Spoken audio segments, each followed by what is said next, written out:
ఇప్పుడే ఫోన్ చేశాను. సో ఓ విషయం చెప్తాను వినండి. మీ లైఫ్లో ఈ 2 పదాలు తీసేస్తే మీ లైఫ్ మారిపోతుంది. ఆ 2 పదాలు ఏంటో తెలుసా?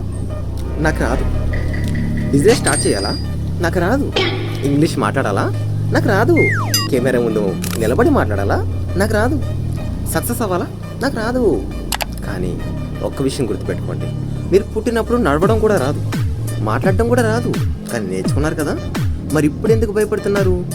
ఓడిపోవడం తప్పు కాదు, ప్రయత్నం చేయకపోవడమే తప్పు. గెలుపు అంటే ఎప్పుడు ఓడిపోకపోవడం కాదు, ప్రతిసారి పడిపోయినా మళ్ళీ లేచి నిలబడడం.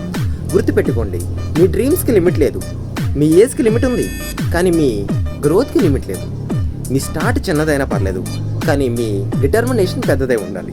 ఈ రోజు నుంచి నాకు రాదు అనే మాట బదులు నేర్చుకుంటాను అని అనండి.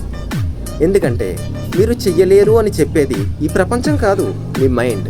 ఆ మైండ్ని గెలిస్తే ప్రపంచాన్ని కూడా గెలవచ్చు. నేను చెప్పింది నచ్చితే ఒక లైక్ చేయండి. నేను మళ్ళీ రేపు వస్తాను. దానికోసం నన్ను ఫాలో చేయండి. ఉంటాను.